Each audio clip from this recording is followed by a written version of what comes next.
Oui, shalom, bien-aimés dans le Seigneur.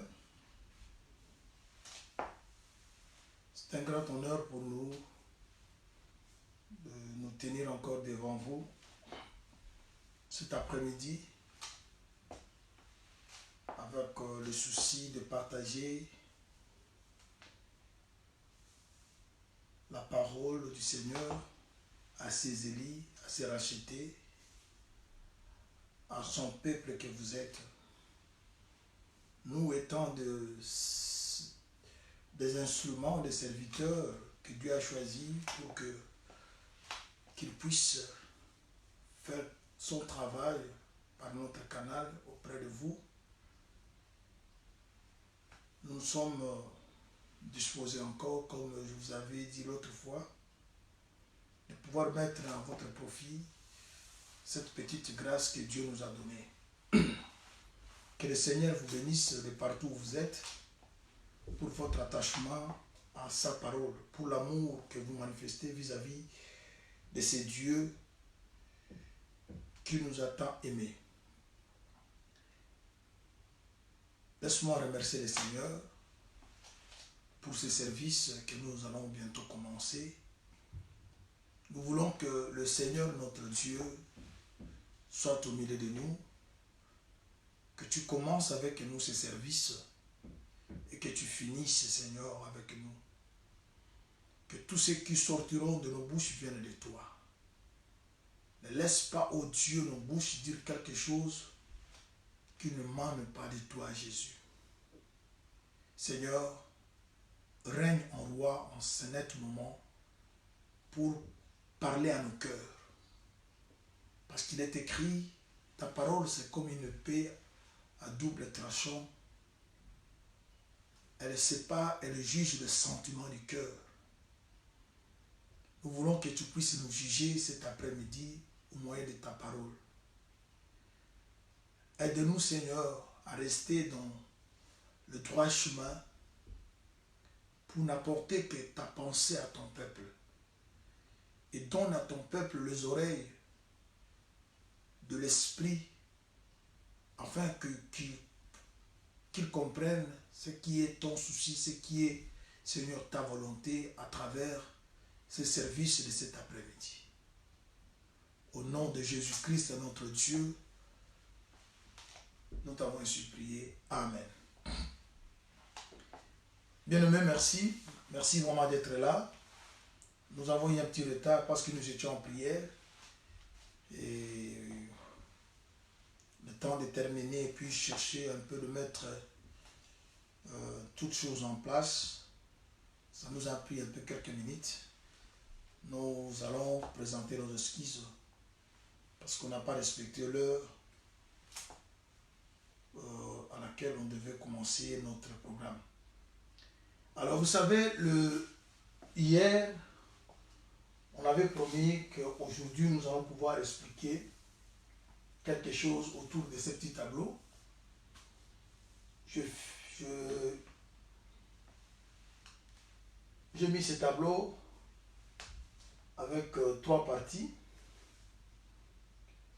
et je parlais de bois d'acacia. Alors nous allons accompagner ce tableau avec les Écritures pour pouvoir expliquer ce que la pensée de Dieu par rapport à ce que nous avons mis sur le tableau. Alors nous allons prendre notre écriture basique. Nous allons lire Psaume 38. Nous lisons Psaume 38 à partir du verset 4. Psaume chapitre 38, le verset 4 nous dit ceci.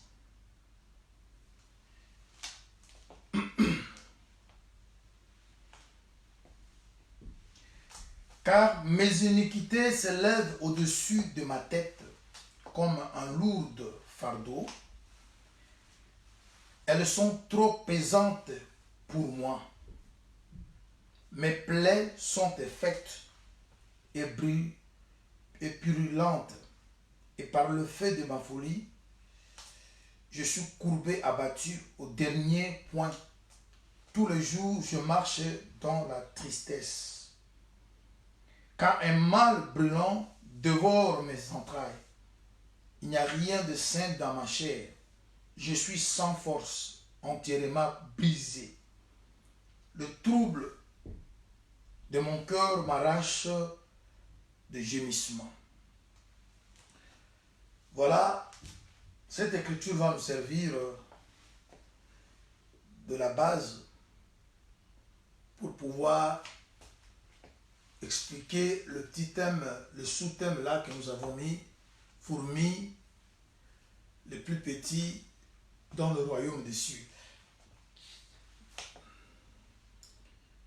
Bien-aimés dans le Seigneur, dans notre démarche d'aujourd'hui, nous allons pouvoir expliquer deux choses. Nous avons le parvis. En réalité, quand vous lisez les Écritures, le tabernacle a deux parties. Lieu saint et lieu très saint. Maintenant, il y a le parvis qui vient comme le corps qu'on donne au tabernacle.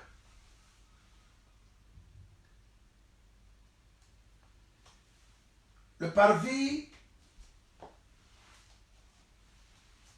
c'est une clôture, un enclos que Dieu avait voulu que cela soit là pour couvrir le tabernacle. Mais en réalité, le tabernacle, c'est ces deux parties, lieu saint et lieu très saint.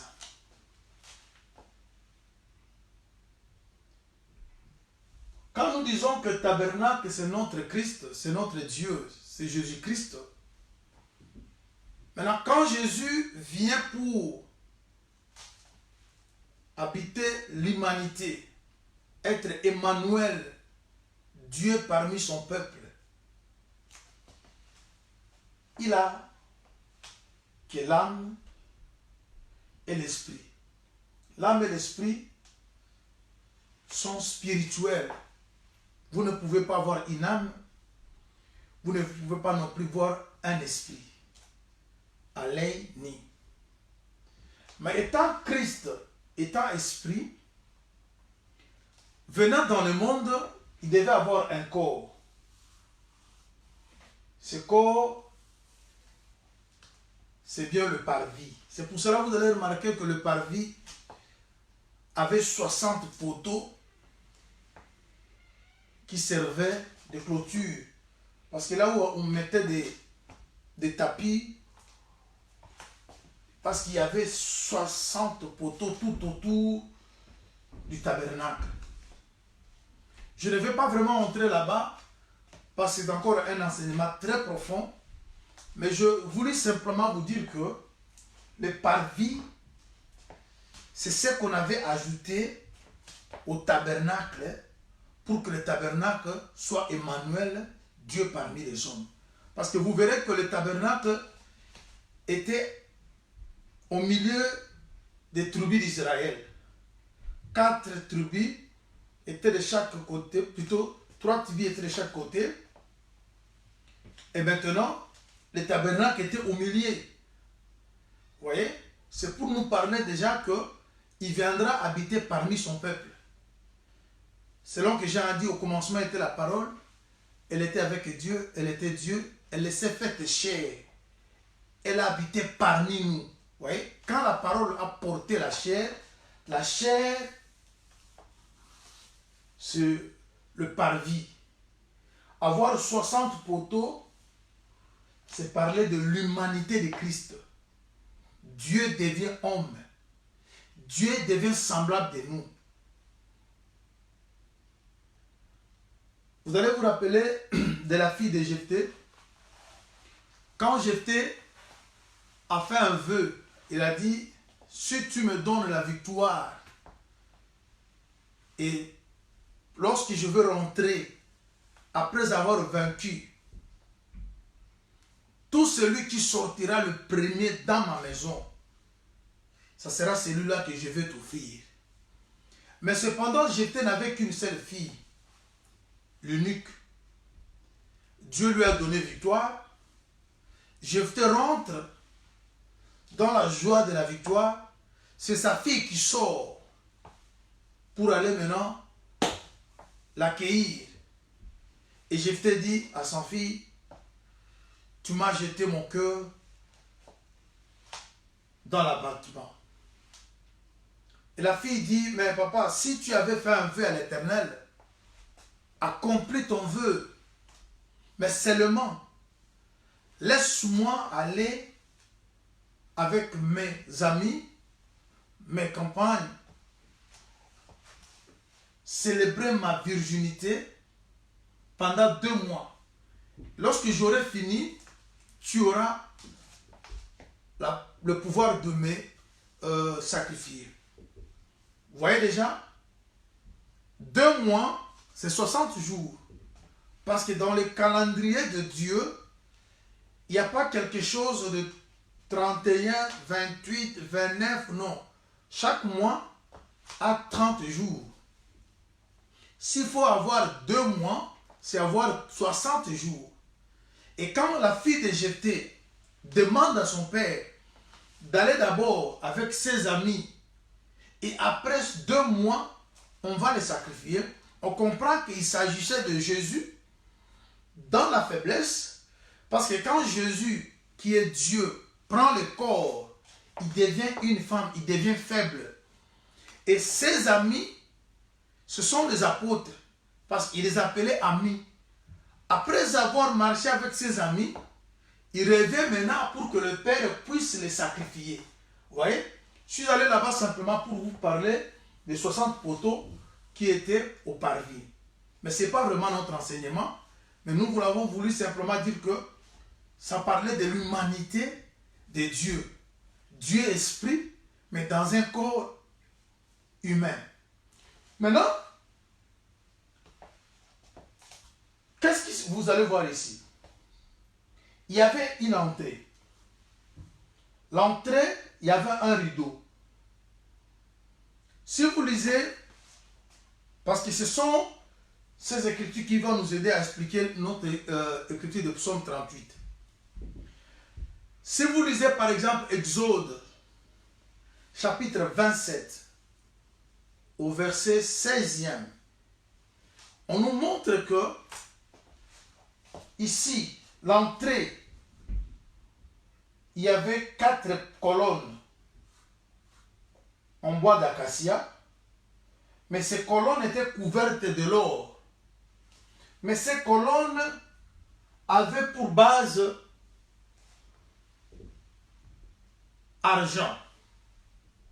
Chaque colonne qui était qui formait la porte où on mettait le rideau était bois d'acacia, mais embelli en or.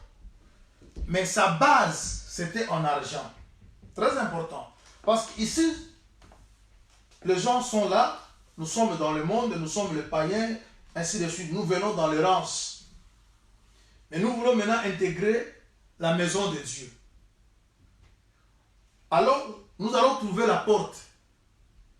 Cette porte avait 7 colonnes, et plutôt 4 colonnes, faites en bois d'acacia et couvertes en or, et les colonnes, chacune d'elles avait pour base argent.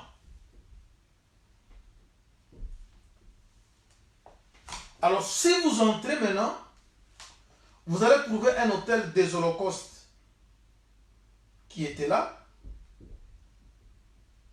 et suivi d'un cuve de rein où on mettait de l'eau, où les gens faisaient des ablutions, les gens se purifiaient. Je vais d'abord parler de ça. Mais l'autel était aussi fait en bois d'acacia, mais embelli en airain. Qui était en airain, et tous les ustensiles qui étaient dans cette partie qu'on appelle parvis étaient en airain. Maintenant, quand vous entrez, il y avait une porte ici, pour entrer maintenant dans le tabernacle, ou dans le lieu saint. Alors, où la tente d'assignation. Cette porte, elle avait 5 colonnes. Et les colonnes toujours en bois d'acacia, mais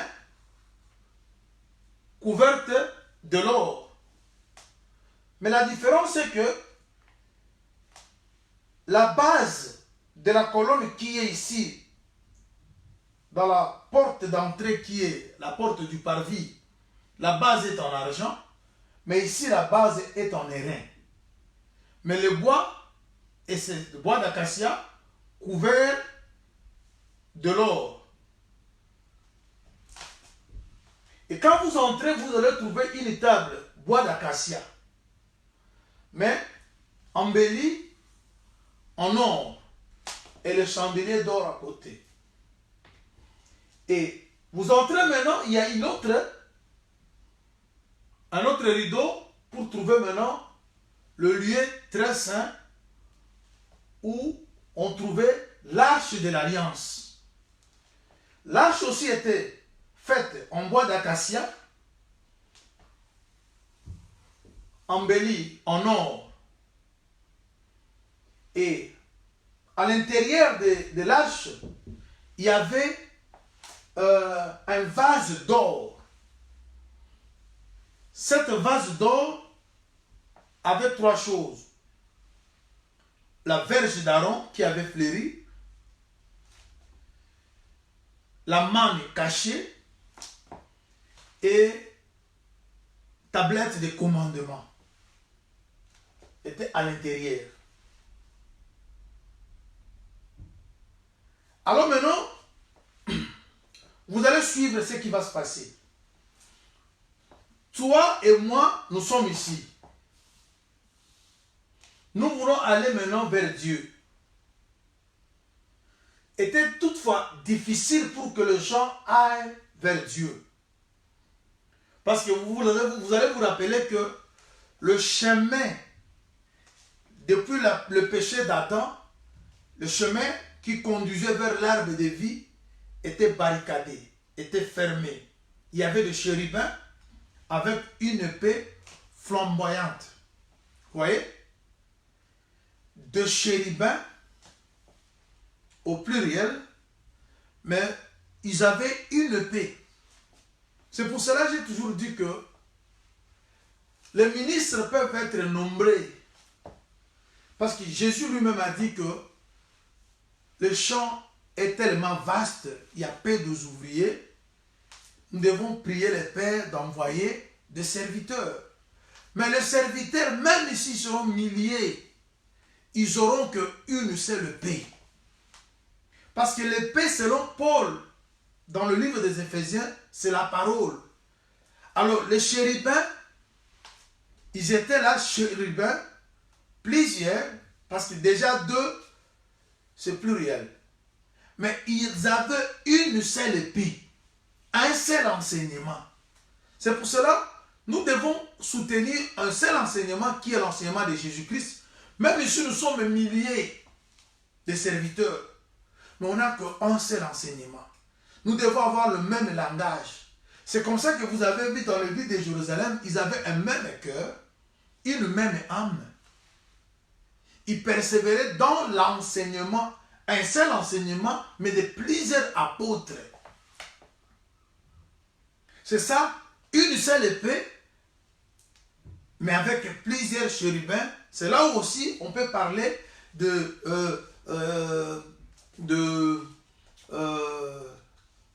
comment dirais-je,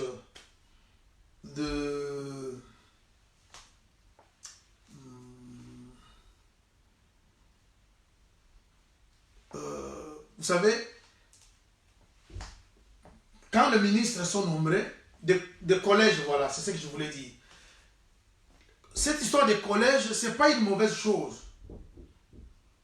Mais vous êtes là, plusieurs, dans les collèges, mais vous avez un seul enseignement. Un jour viendra, si on peut parler des collèges, on va expliquer comment les collèges peuvent fonctionner, comment les ministres peuvent être nombreux, mais soutenant un seul enseignement. Alors maintenant, on est là.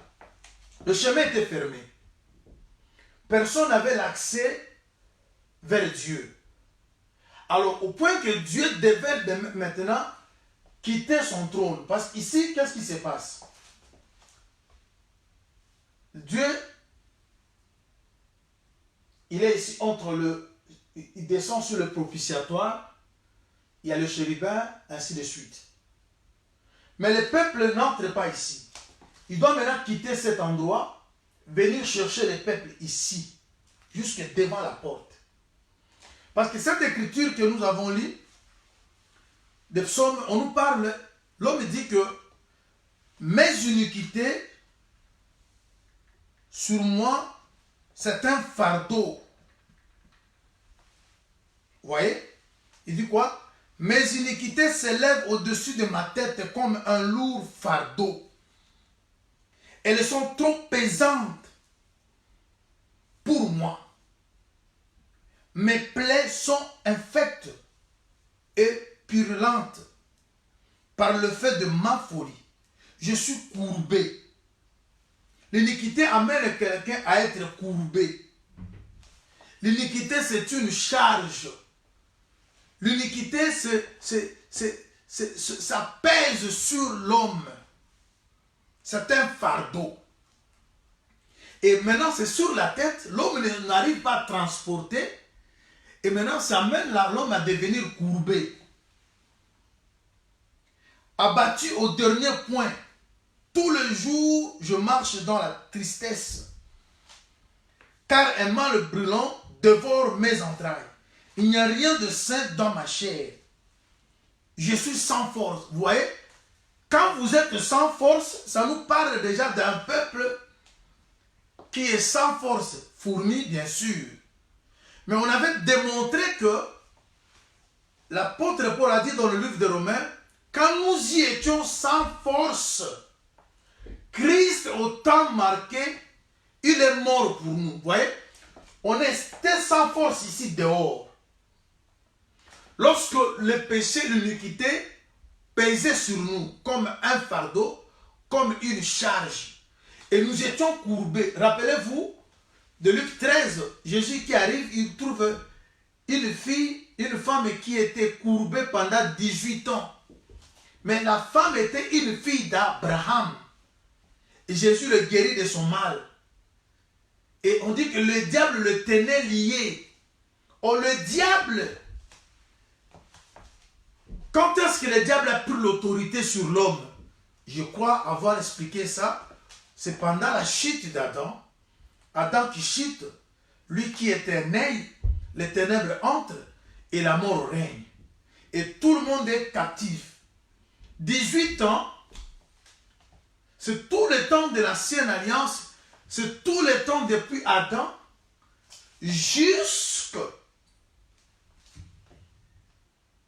Moïse. C'est pour cela qu'il y a un autre enseignement où j'explique que Adam, fils d'Abraham. Mais ce n'est pas le moment pour que j'explique comment Adam est fils d'Abraham aujourd'hui. Alors, Jésus était venu redresser une personne qui était fille d'Abraham, mais qui était courbée pendant 18 ans. Les Satan les tenait liés. Et nous avons compris maintenant que ce qui peut rendre quelqu'un courbé, d'après les Écritures, comme nous venons de lire, c'est l'iniquité. Alors, ça fait que l'homme soit sans force. Vous êtes sans force ici, en dehors.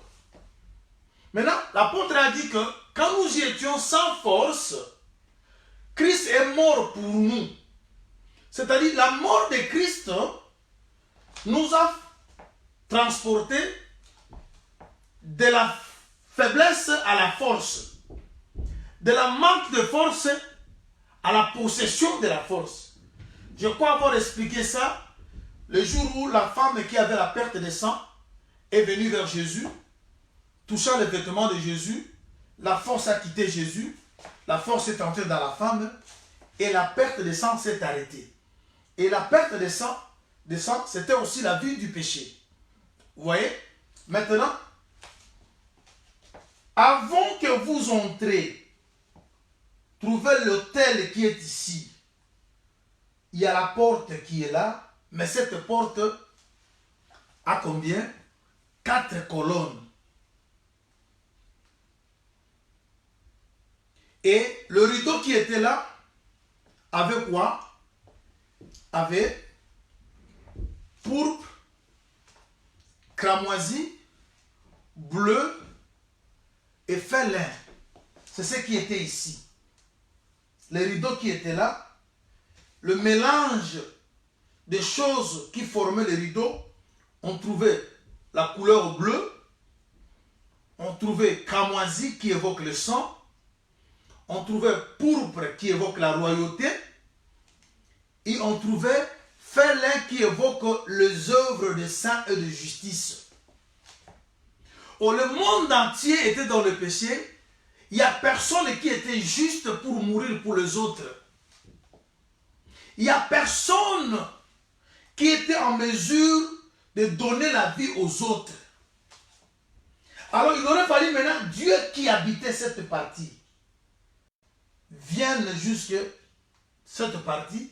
Et quand Dieu vient jusqu'ici, il va se dire que je suis la porte des brebis.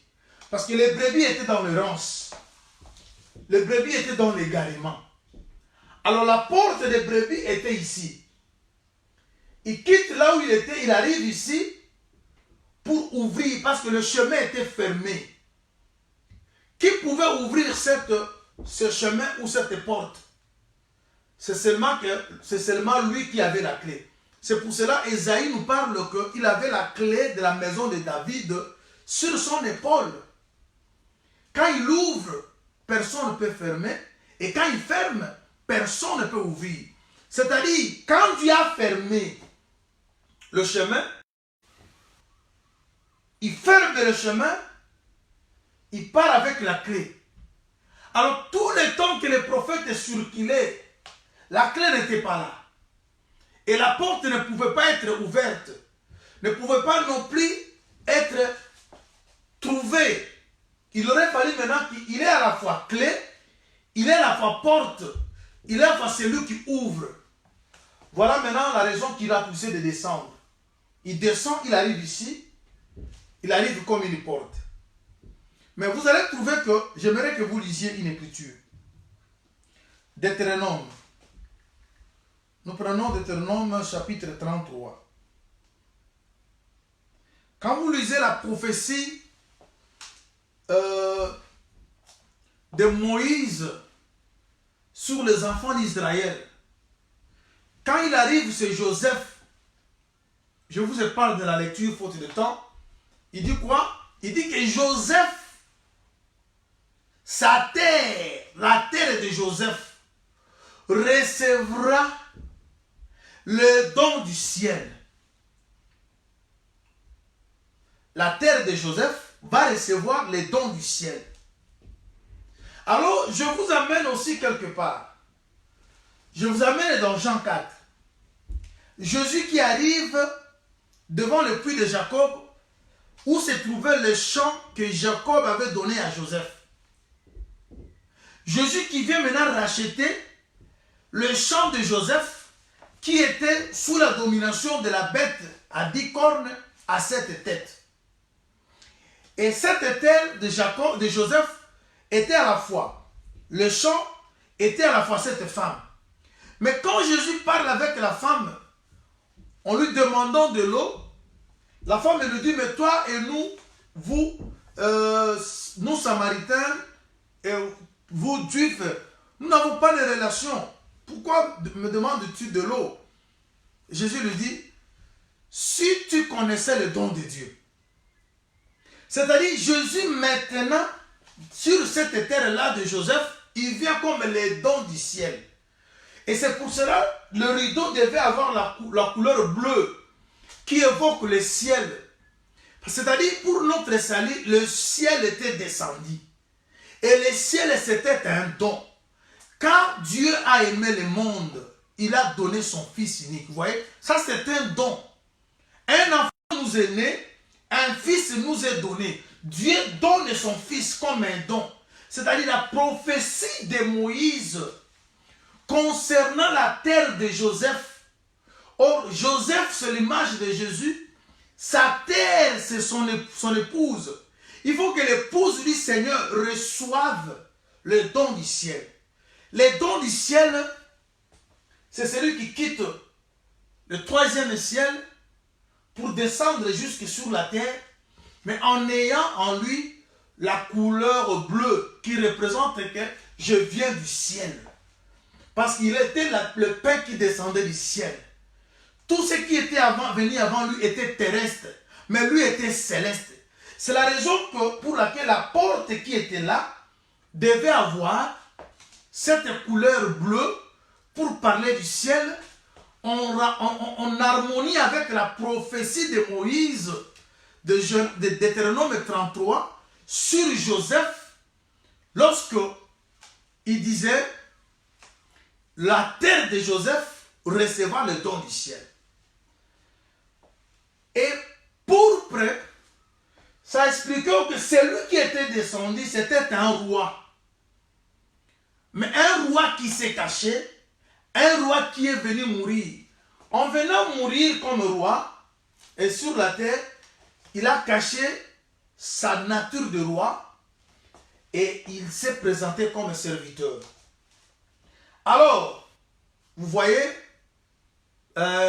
cramoisi, ça parle du sang. Il est venu racheter. Vous voyez?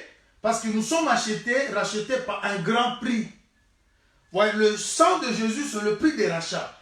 Il était venu pour racheter ceux qui vivaient dans le péché. Jusque-là, nous sommes ici dehors, dans l'errance, dans la perdition. On est là, on est perdu. On est dans l'errance, on est dans le péché, parce que le péché pesait sur nous. Et on était courbés.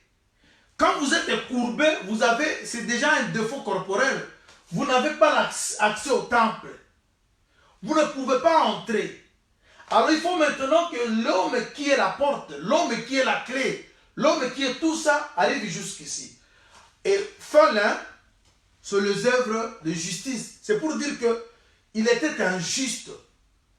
Rappelez-vous le jour où on l'a arrêté, on nous parle de juste. Jésus fut injuste, il est juste. Parce qu'il ne pouvait pas mourir pour le pécheur tout en étant lui-même un pécheur. Il y a la différence quand les Écritures disent qu'il était devenu péché. Devenir péché et être pécheur sont deux choses différentes. Jésus était devenu péché et non pécheur. Parce qu'il avait pris tout ce qui était sur nous. Voilà. Je crois que là, on se fait comprendre. Mais je vais vous amener quelque part. Je suis toujours ici pour la porte. Je prends une écriture. Je prends Jean chapitre 10. Jean 10, nous lisons à partir du verset 7. Je crois que ça peut nous aider. Je vais lire ça vite. Jean 10. Jésus leur dit encore, en vérité, je vous le dis, je suis la porte des brebis. Tous ceux qui sont venus avant moi sont de voleurs et des brigands, mais les brebis ne le sont point écoutés. C'est-à-dire, les brebis n'ont pas écouté ceux qui sont venus avant. Ça montre aussi que les brebis n'étaient pas sauvées. Et les brebis restent toujours dehors. Et la porte reste toujours fermée. Mais c'est lui qui est la porte de brebis. On avance. Le verset 7. Nous sommes au verset 9 maintenant. Je suis la porte. Si quelqu'un entre par moi, il sera sauvé. Il entrera et il sortira et il trouvera des pâturages. Ici, je vais vous parler vite de deux choses. Il dit que je suis la porte. Si quelqu'un entre par moi, il sera sauvé. Vous voyez, les salis s'annoncent, le salut est déclaré, on parle du salut à la venue de cet homme qui se nomme la porte. C'est pour dire qu'avant lui, tous ceux qui étaient venus n'ont pas donné le salut. C'est ainsi qu'on dit que le salut, vous ne pouvez trouver qu'au nom de Jésus. Alors maintenant, il dit que si quelqu'un entre par moi, il sera sauvé, il entrera et il sortira. Vous savez que la porte joue toujours deux rôles.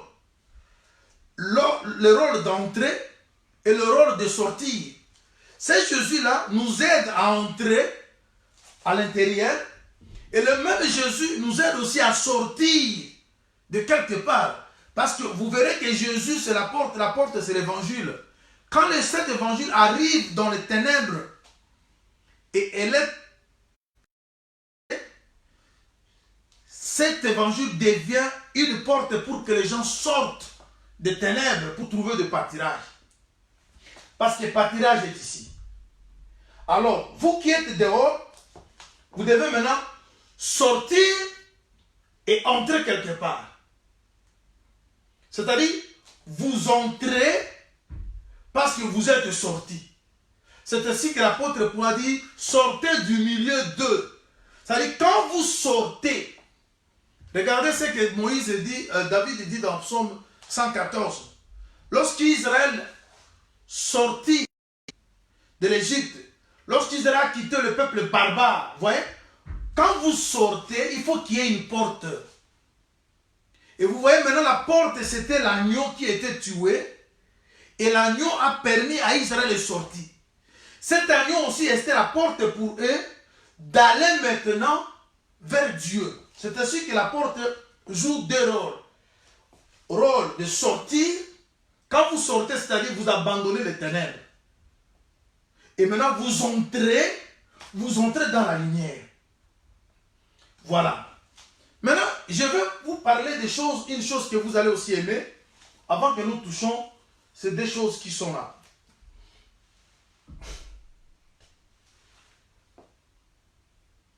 Pourquoi la différence entre cette porte qui nous conduit au parvis avec celle qui nous ont conduit au lieu saint? Ici, il y a 5 colonnes. Ici, il y a 4 colonnes. J'ai un autre tableau ici. Je verrai...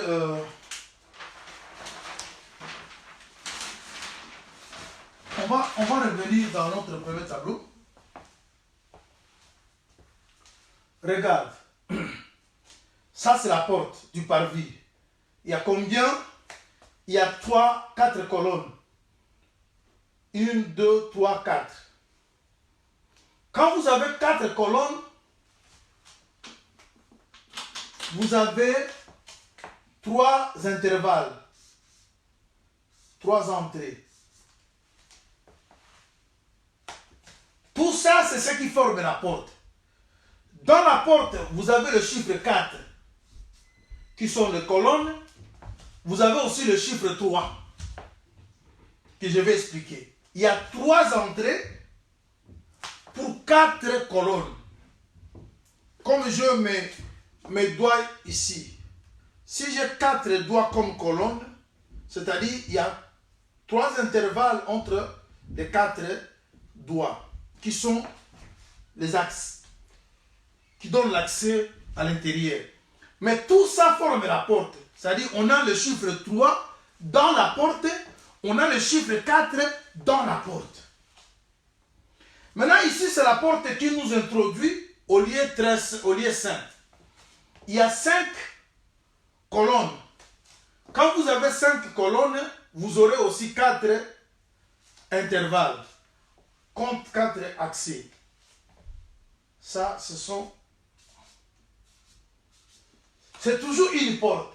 C'est-à-dire une porte dans laquelle vous allez trouver le chiffre 5 et le chiffre 4. D'accord, on va revenir. Retournons maintenant là où on était.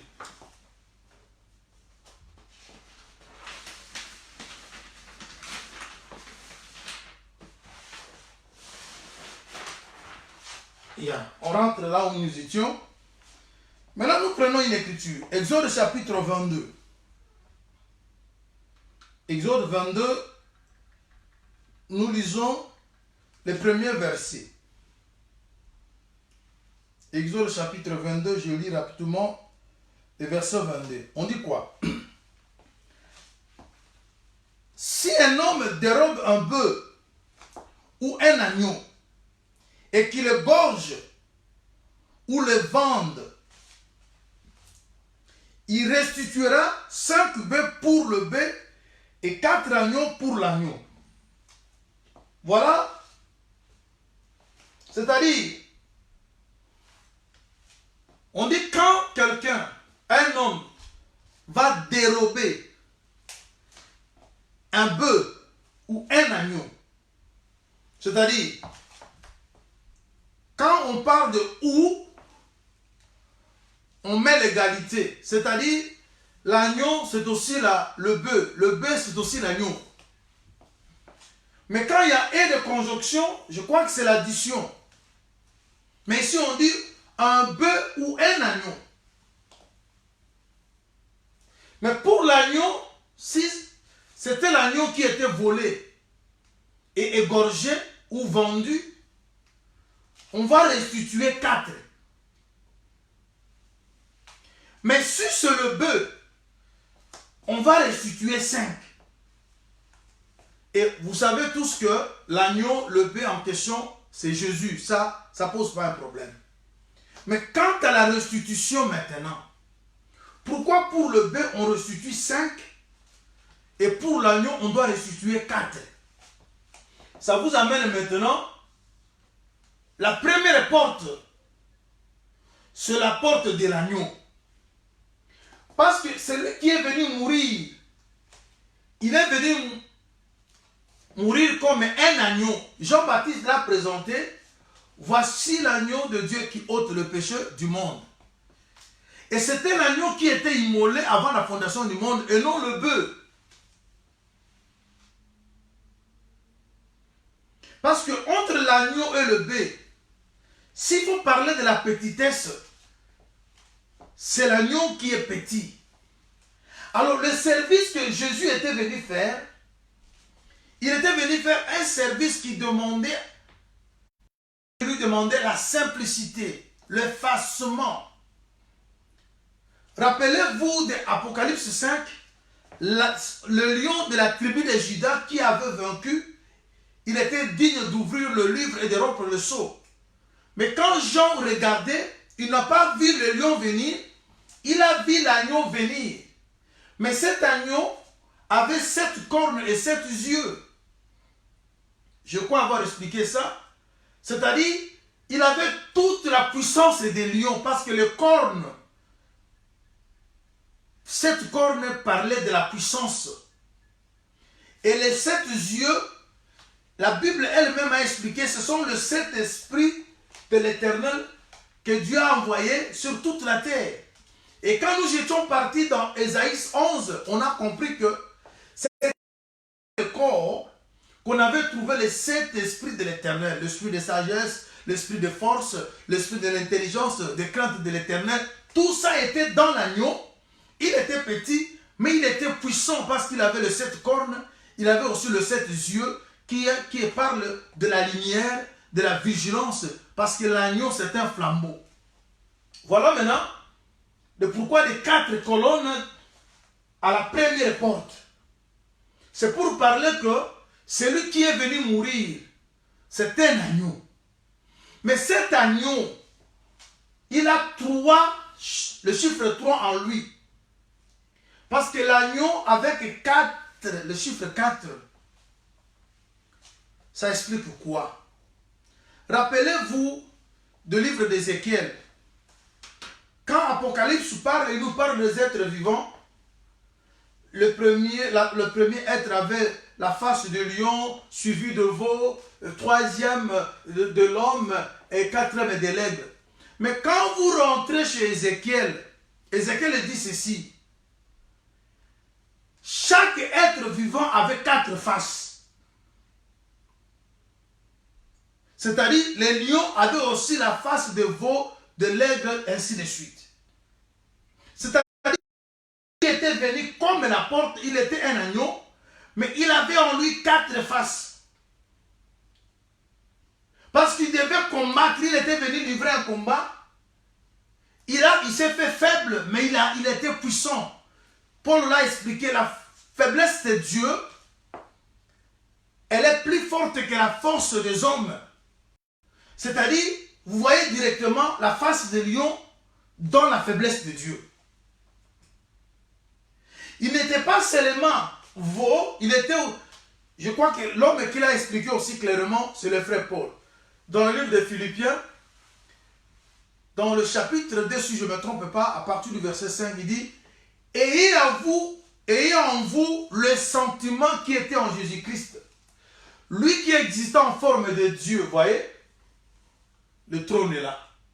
Il n'a pas cherché à être égal à Dieu. Ça, c'est le lion, être existant en forme de Dieu. Mais il s'est dépouillé. Il a pris la forme. Il est devenu semblable aux hommes. Ça, c'est la forme. Hein? Il a accepté la mort de la croix. Ça, c'est le veau. Et ensuite, Dieu l'a souverainement élevé. Ça, c'est l'aigle. C'est-à-dire, celui qui était descendu, il était la porte, mais à 4 colonnes. Qui parle, il était à la fois lion, il était à la fois homme, il était à la fois veau, il était à la fois l'aigle, parce que lorsqu'il a fini son service, il a été ramené, il est monté, il est retourné là où il était avant de venir sur la terre. Or, pour aller sur les hauteurs, il faut avoir les ailes, il faut être un oiseau. C'est-à-dire, c'est ça l'aigle. Pour rentrer sur la montagne, il devait être élève. C'est ça le pourquoi des 4 colonnes. Et les 4 colonnes, c'est l'agneau qu'on a tué, mais qu'on doit restituer 4. Restituer 4.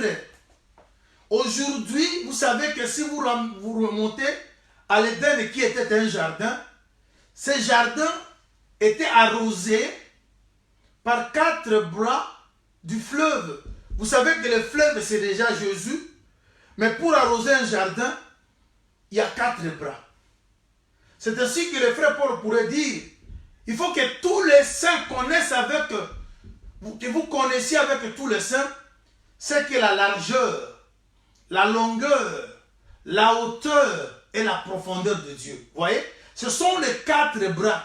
Quand nous enseignons l'évangile, il n'y a pas seulement la hauteur, il y a aussi la largeur, il y a aussi la longueur, comme aussi la profondeur. Qui sont les 4 bras. Et l'amour de Dieu, vous voyez, l'amour de Dieu c'est un fleuve. Mais pour arroser le jardin, il vient comme la hauteur, la longueur, la largeur et la profondeur. Voilà maintenant, c'est ça, un agneau tué, mais 4 restitués. C'est pour cela, quand nous vous enseignons, nous vous apportons soit la hauteur, nous montons, soit nous descendons pour la profondeur, soit nous vous présentons la largeur ainsi que la longueur. Mais tout ça doit venir de l'amour de Dieu. Parce que le message de Dieu, ce qu'il a fait de quitter le ciel jusqu'à la terre, c'était l'amour. Quand il a aimé le monde, il a donné son Fils unique. Il n'y a pas une autre chose à prêcher au monde si ce n'est que l'amour. Mais cet amour, on peut le présenter dans la hauteur, dans la longueur, dans la largeur, comme dans la profondeur. Mais c'est toujours l'amour. Ce sont des formes, mais les fonds restent le même. Alors, pourquoi maintenant, entre 4 colonnes, il y avait 3 accès? Je prends une écriture.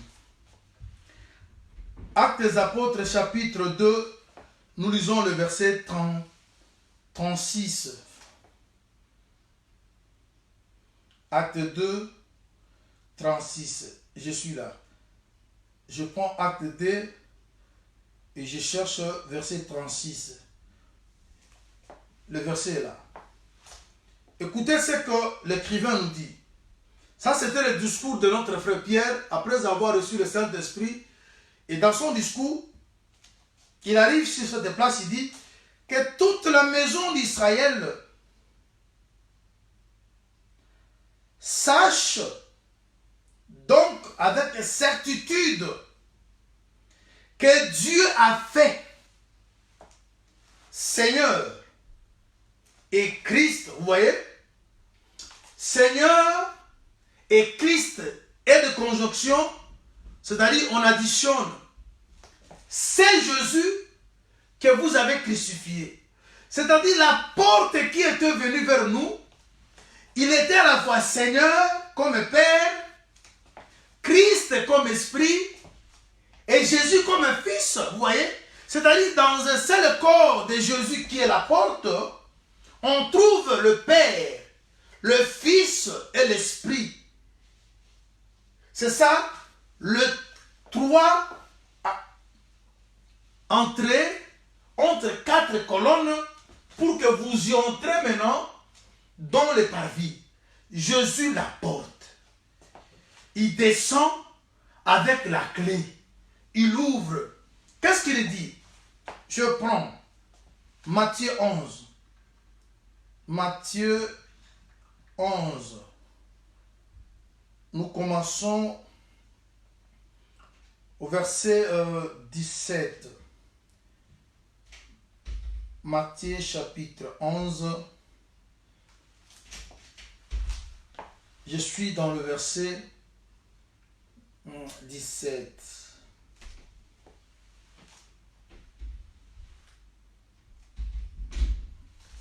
Un instant. Je vais remonter. Oui, nous commençons au verset 25. En ce temps-là, Matthieu 11, 25, nous pouvons aller jusqu'au verset 30.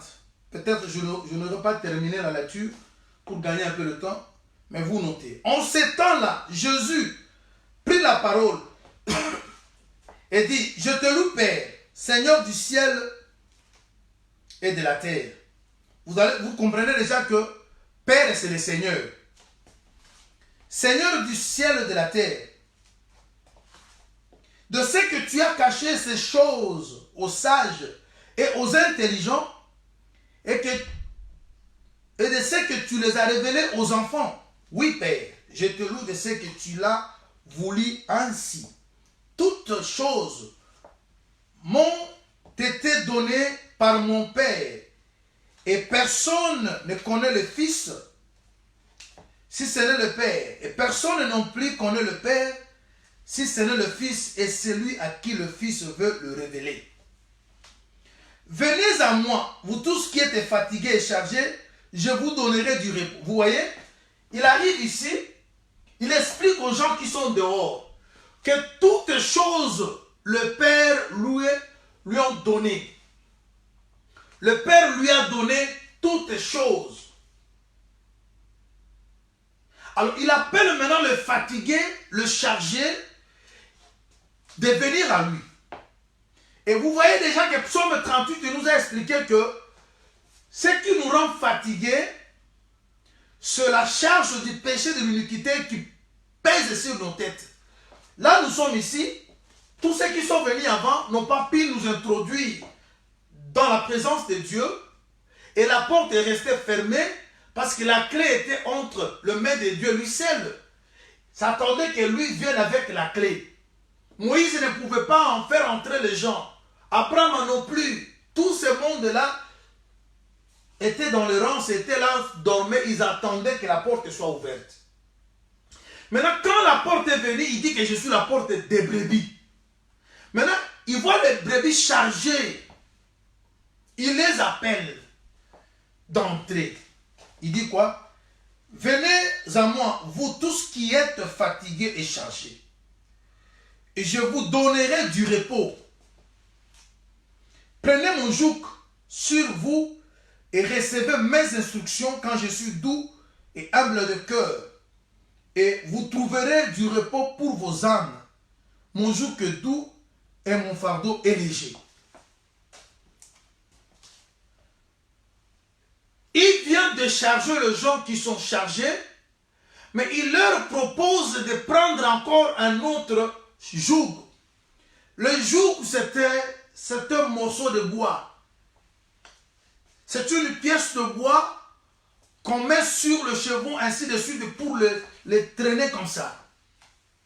Jésus qui vient mourir pour nous, prendra nos fardeaux, nous donner le repos, mais il nous propose qu'on doit faire le change. Il ne te sauve pas comme ça, mais il prend ce que toi tu as, mais il te donne le léger joug que lui possédait. Et c'est tout un bois aussi. Parce que le mouvement c'est quoi? Jésus est venu comme ça, traversant le cieux. Et nous voulons maintenant aller vers. Et quand Jésus te dit que dans Matthieu chapitre 16, dans le verset 24, tout celui qui veut me suivre, qui se charge de sa croix et me suivre. Vous n'allez pas suivre Jésus en allant dehors. Vous allez suivre Jésus parce que Jésus s'arrête ici. Il termine le travail, il rentre. Vous voyez, dans Jean 17, il dit, j'ai fini le travail, l'œuvre que tu m'as envoyé accomplir. Il dit, donne-moi la gloire que j'avais auprès de toi avant que le monde fût. Il réclame le retour. Avoir la gloire qu'il avait, c'est retourner là où il était.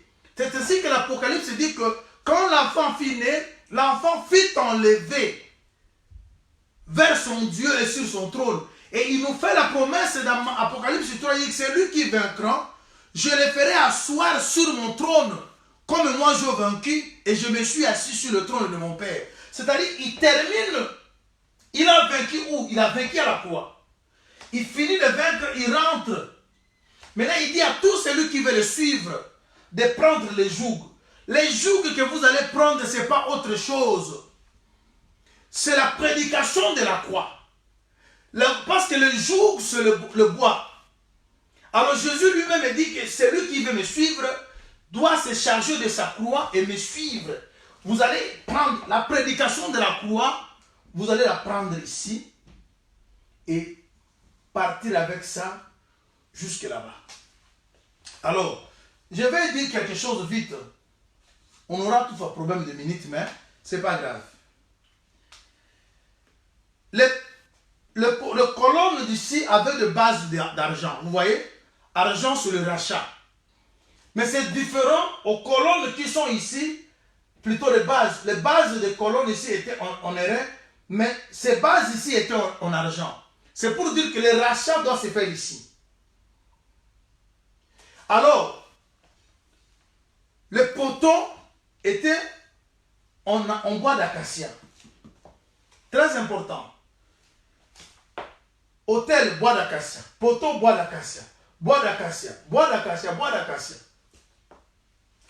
Mais si bois d'acacia couvert de l'or, couvert de l'airain, ainsi de suite. Ça explique quoi? Je rentre dans notre tableau d'ici.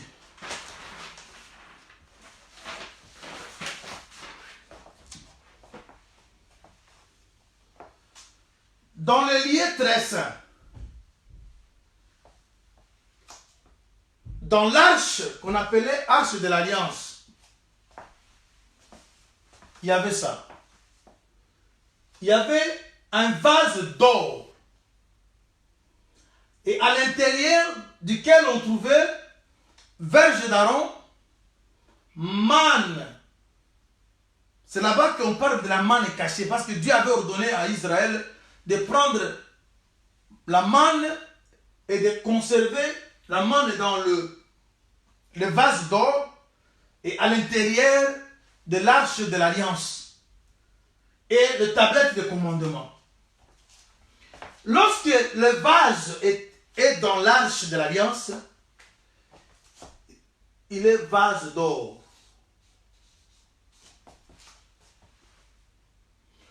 On parle aussi de la gloire.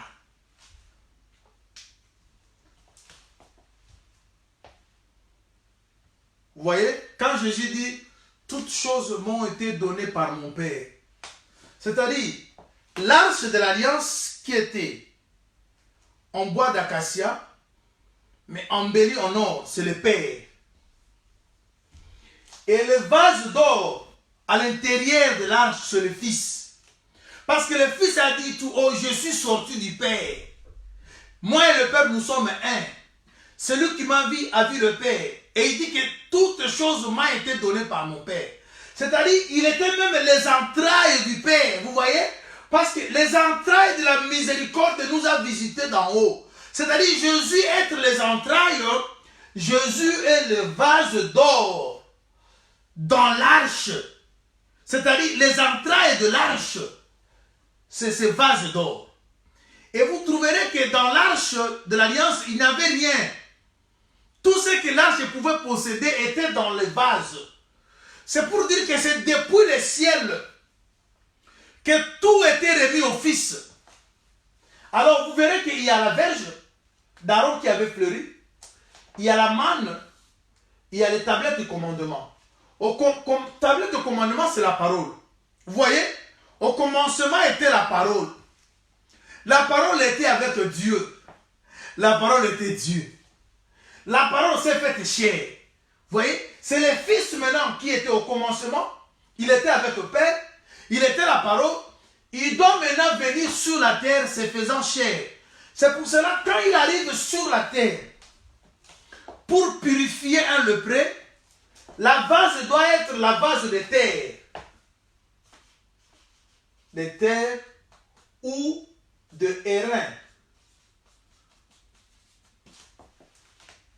Maintenant, vous allez trouver, on va mettre de l'eau vive. On va mettre le sang. On va prendre l'hysope.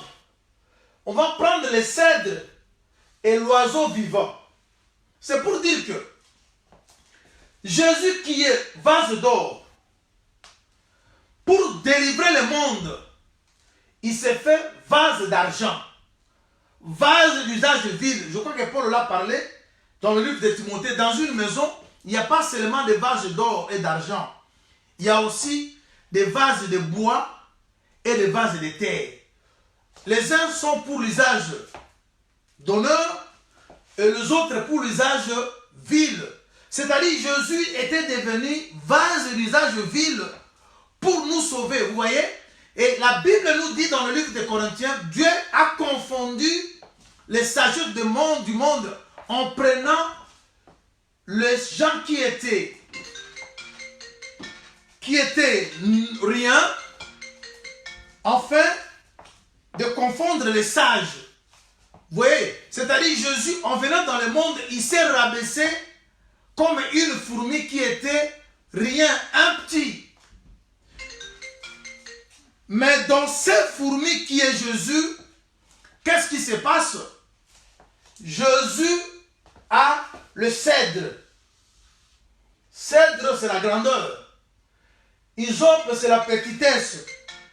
Nous comprenons que il y avait le sang, l'eau et l'oiseau vivant. Pour parler de ce que le frère Jean a dit, il est venu avec les trois choses. L'eau et le sang et l'esprit, et les trois sont d'accord. Voilà. Mais bien qu'il était venu comme ça, il avait la grandeur à lui. Il avait la grandeur à lui. Il était là, en train de chercher comment sauver l'humanité. Mais il a changé de forme.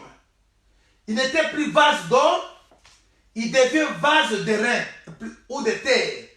Alors, retenez ça très bien, parce que je rentre là pour vous dire quelque chose et puis nous allons expliquer ça. Alors, on rentre dans notre premier tableau. Supportez-moi vraiment bien aimé.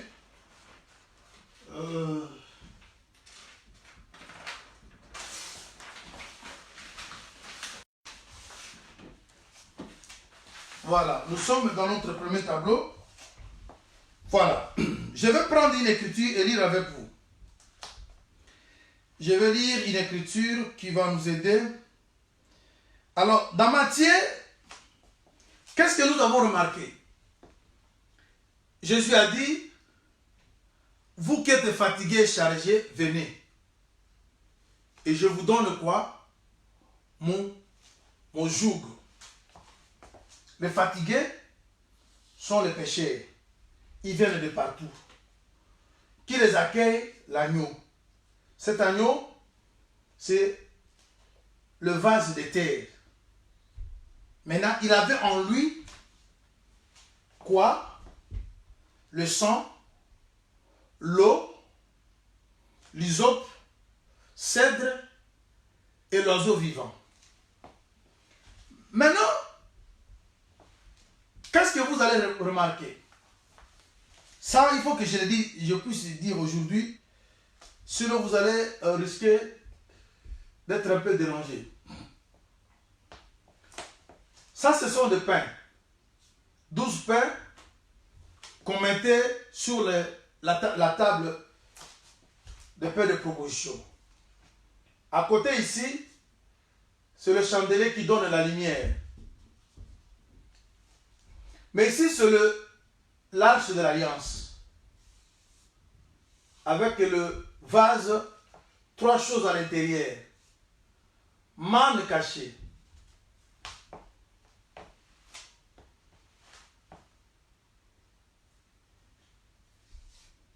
Je vais commencer à expliquer d'abord. On prend la manne. La manne, c'est quoi? La manne, c'est le pain. Mais Jésus dit, je suis le pain qui est descendu du ciel. D'accord. Mais quand Jésus est descendu du ciel, il arrive sur la terre. Il s'est dit, je suis le pain. Il dit aussi, je suis l'agneau. Alors, quand quelqu'un parle, parce qu'ici, c'est le mystère. Mais il n'y a aucun mystère qui peut être contraire de ce qui est sous le pavé. C'est ce que je vous parle que nous avons un problème de fond et de forme. Jésus qui est notre sauveur, ça c'est tout que nous pouvons connaître de Jésus. Mais il peut changer de forme pour nous parler que de sauveur. On le voit comme un crocodile. Ça c'est une forme. Mais ce n'est pas la forme qui sauve, mais c'est le fond. C'est pour cela que vous voyez aujourd'hui, je peux être là, on me donne un message, comme quoi, d'aller dire à un frère que sa maison vient d'être vendue. Mais en allant avec ce message, je peux choisir quelle forme utiliser pour donner ce message. Je peux enlever le verbe qu'on m'a donné, je mets les autres verbes qui ne parlent que de la même chose, mais pour dire que le même message. J'arrive par exemple, la personne qui m'envoie me dit, va dire à Martin, sa maison vient d'être vendue. J'arrive chez Martin, je dis, Martin, Robert m'a envoyé te signaler que quelqu'un a acheté ta maison. J'ai changé la forme, mais le fond reste le même. On m'a parlé de dire que la maison est vendue. Moi, j'ai dit que, on m'a dit de te dire que ta maison est achetée. C'est-à-dire, je ne transmets que le même message, mais en employant une autre forme. C'est pour cela, dans la parole de Dieu, c'est pour cela, je peux même regarder, vous avez des traductions. Vous avez Darby, vous avez Jérusalem, vous avez Scofield, vous avez Semer, vous avez Français courant, vous avez, ce sont des formes. Mais en lisant calmement la Bible, vous verrez que il n'y a que le fond. S'il faut interpréter l'écriture, n'interprétez pas la forme. cherchez à interpréter les formes parce que c'est dans le fond que vous allez trouver la pensée de Dieu. Mais les formes peuvent être inventées par la personne qui veut traduire. Il peut mettre son français.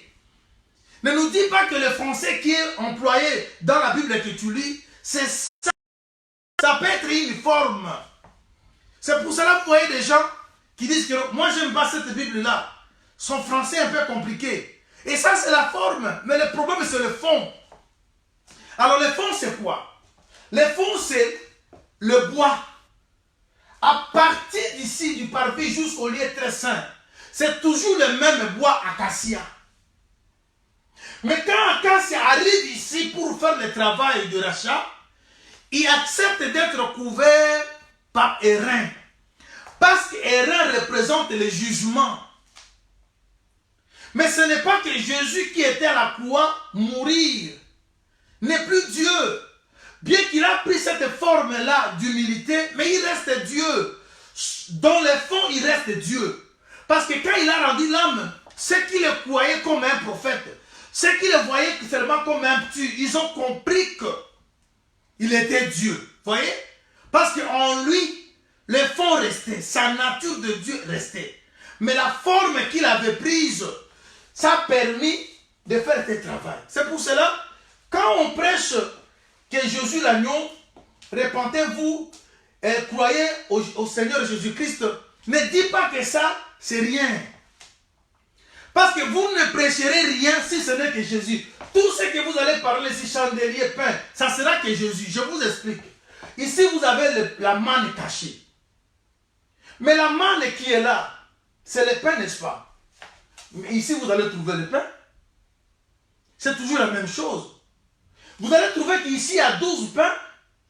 Mais ici, vous allez trouver le pain prend la forme d'agneau. Or, quand l'agneau, on devait l'immoler en Israël, il devait être l'agneau d'une année. Qui dit une année dit 12 mois. C'est toujours le chiffre 12. Ici, on voit 12 pains, mais c'est l'agneau partagé. Ce sont les années de l'agneau. Vous voyez? Le pain, c'est l'agneau. Quand Jésus dit qu'il faut que vous mangez ma chair et que vous buviez mon sang, il parlait toujours du pain. Parce qu'il a dit que je suis le pain qui est descendu du ciel. Mais on le voit agneau. Alors ce sont que des formes. Celui qui explique que Jésus c'est l'hippopotame, il n'a rien dit de spécial. Il a parlé que de Jésus. Et si c'est lui qui a pensé que croire au Seigneur Jésus, sans chercher d'autres formes compliquées, il ne prêche que Jésus. Le problème pour le salut, il faut que les gens croient au Seigneur Jésus. Il ne faut pas que les gens croient à l'hippopotame, au crocodile, non. Ça, ce sont les formes que Jésus prend, mais il a son fond. Le fond reste le même. C'est là où les gens échouent. La manne qui est cachée, ici c'est l'agneau. Vous voyez ici, il y a la verge d'Aaron qui a fleuri, qui parle de la résurrection. Mais comment pourrez-vous parler de la résurrection si la mort n'est pas constatée? Parce que la résurrection ne peut venir simplement si l'homme est d'abord mort. Parce que pour parler de la résurrection, il faut qu'on voit la personne mourir. Oh, la mort doit être ici, acceptée, pour qu'on te voit ressusciter. Mais toi, tu n'acceptes pas de mourir. Tu n'acceptes pas de donner ta vie en sacrifice. Mais tu veux nous parler de la résurrection. Mais comment tu es ressuscité, toi qui n'es pas mort? C'est ça le problème. Alors c'est pour cela, c'est ici que le travail de cœur s'est fait. C'est ici qu'on voit la conversion. Je vous expliquerai peut-être prochainement, quand nous allons revenir. Adam devait respecter ces étapes. Avant d'arriver au point de manger l'arbre de la connaissance du bien et du mal, il devait aussi finir avec cette histoire. Alors, je prends, on a ici l'agneau qui est tué ici. Maintenant, qu'est-ce que Jésus dit? Prenez mon joug. Et il est dit dans Matthieu, celui qui veut me suivre, qui porte sa croix et qui me suive. Vous n'allez pas suivre Jésus en allant en dehors. Vous allez rentrer parce qu'il était venu accomplir un travail, Il finit le travail, il rentre. Alors vous le suivre, il vous dit, chargez-vous de votre croix.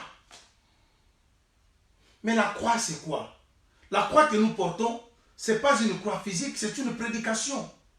C'est ainsi que quand Paul arrive chez les Corinthiens, il dit, je ne veux pas chercher autre chose.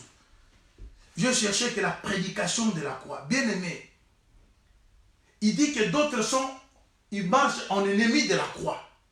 La croix, c'est la repentance. La croix, c'est les rachats. C'est là où tu dois commencer ta vie avec Dieu. Là où tu dois renoncer. On a des prédicateurs qui n'ont pas renoncé. Donc, le travail n'est pas fait dans leur cœur. Mais vous le voyez manger ici, vous le voyez ici, mais bien aimé, comment tu es entré là-bas? Ici. Il descend, il arrive ici. Il est tué, tu es sacrifié. Il te dit maintenant, toi tu prends mon joug et suis-moi. Et maintenant, fourmi, quand il arrive ici, qu'est-ce que la fourmi fait? Parce que c'est ici l'été. C'est ici le temps de la grâce. C'est ici le jour du salut. Vous voyez? Il accepte maintenant de prendre sa provision. Mais la provision que transporte la fourmi n'est rien d'autre que la croix, la prédication de la croix. Parce que je vous avais parlé que fourmi, nous l'avons vu dans Isaacar. Isaacar, c'est un âne robuste. Mais quand il plie son épaule, c'est pour transporter quoi? La charge. Mais cette charge ne pourrait être que la croix. Oh, la croix, c'est la vie.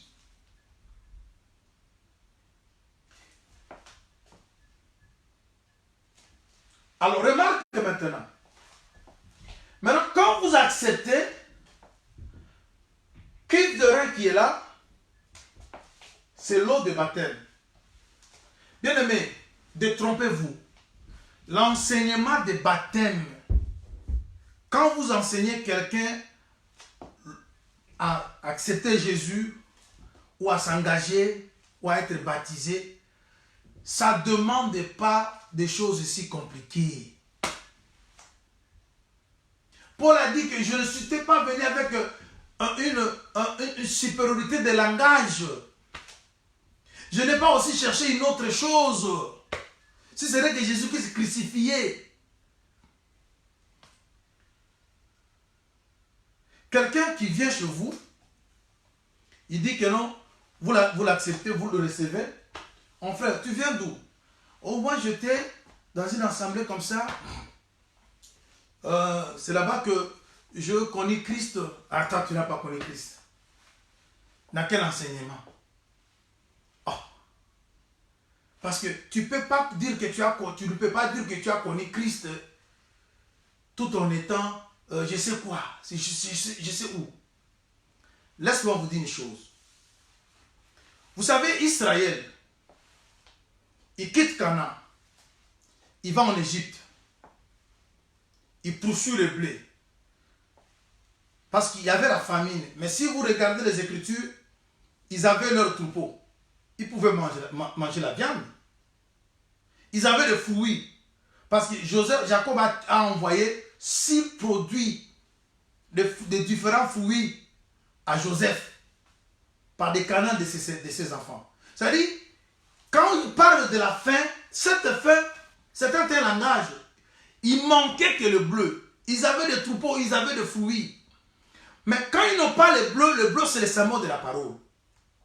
Et c'est ce qui a poussé Israël de quitter Canaan, d'aller maintenant en Égypte. Ils poursuivaient pas autre chose. Ils poursuivaient que le bleu. Ils sont arrivés là-bas, ils étaient bien accueillis. Bien aimé, ce n'est pas le premier jour qu'Israël est arrivé en Égypte, ils ont commencé à être maltraités. Non.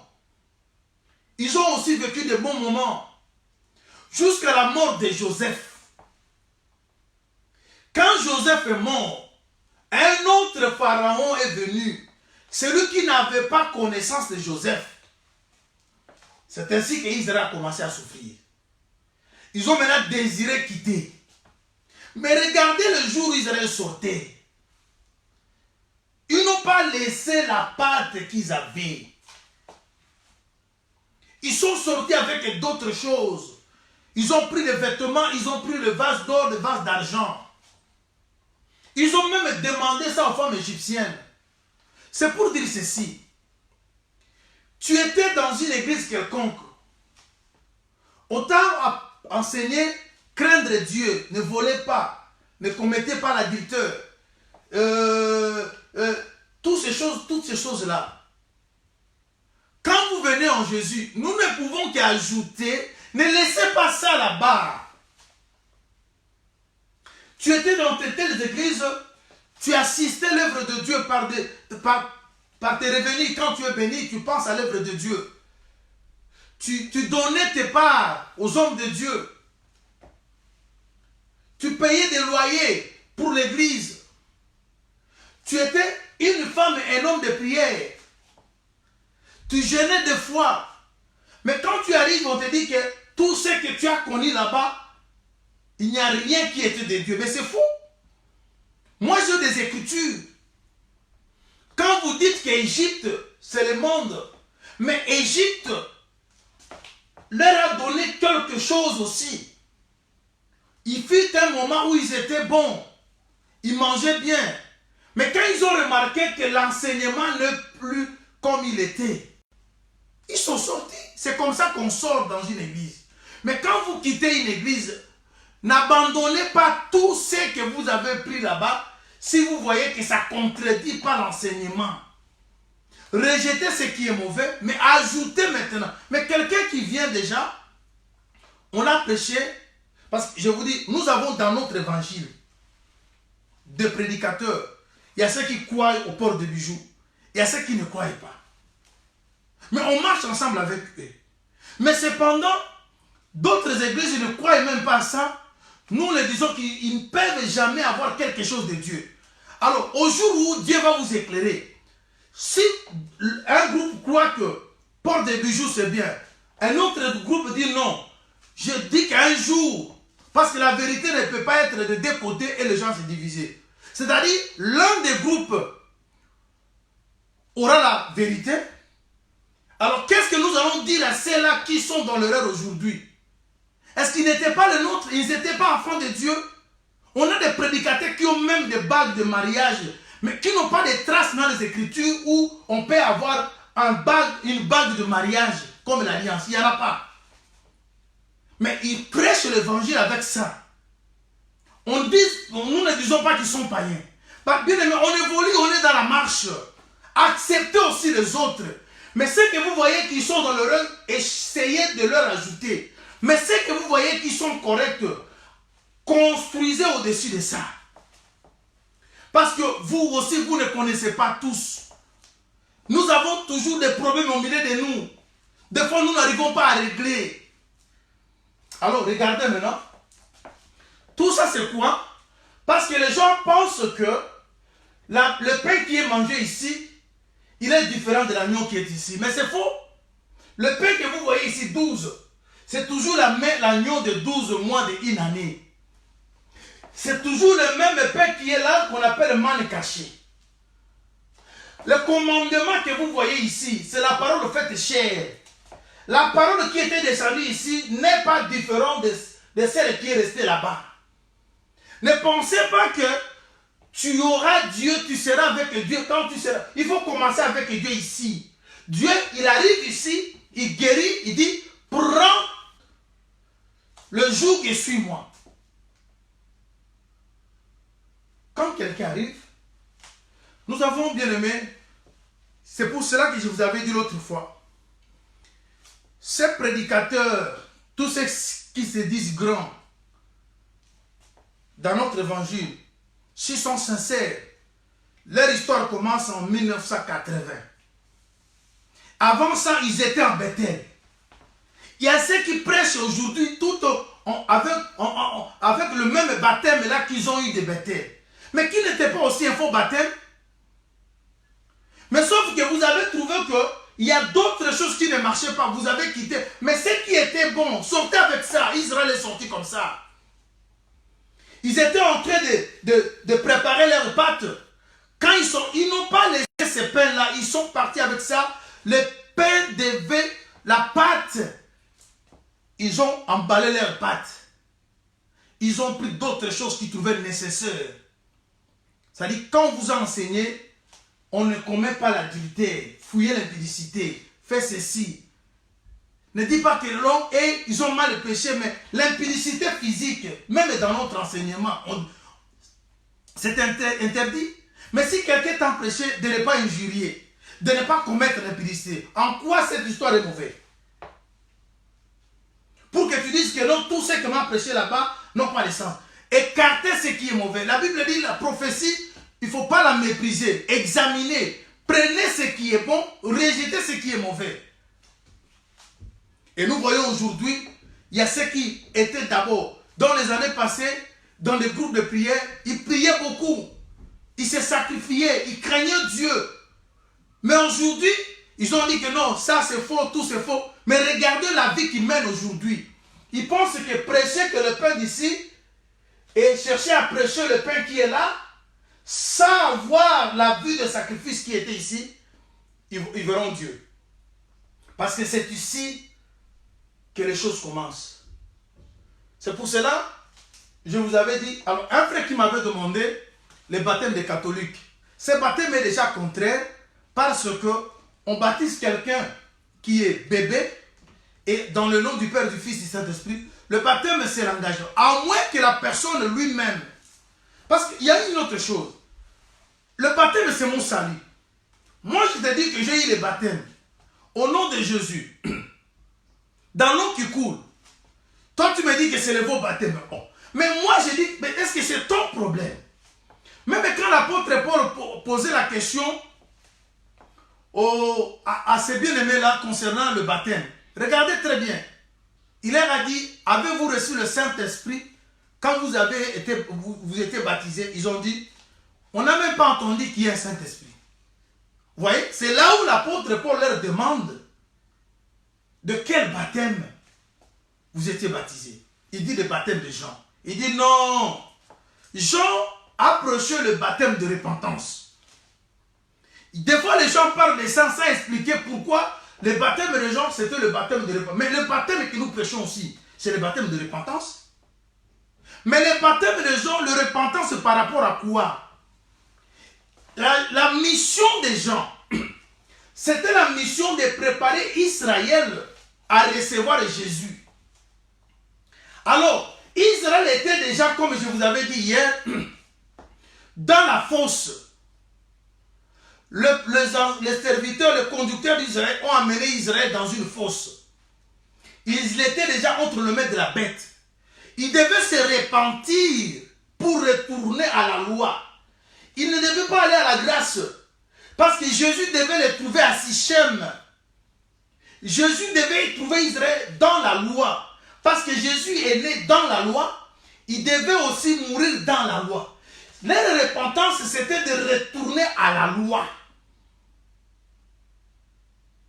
C'est ainsi que Paul a dit que Pierre, Jean a prêché le baptême pour le peuple. Il dit le peuple, la nation, Israël, de retrouver la loi qu'il avait abandonnée. Mais nous prêchons le pardon, la repentance pour le pardon de péché. Vous voyez, notre repentance nous introduit dans la grâce. C'est ainsi qu'ils devaient maintenant le baptiser. Parce qu'ils avaient eu un baptême qui les préparait à recevoir le Messie qui allait venir dans la maison d'Israël. Ils étaient en dehors de la loi parce qu'ils étaient dans la fosse, sortis et retournés en Sichem, là où était la loi.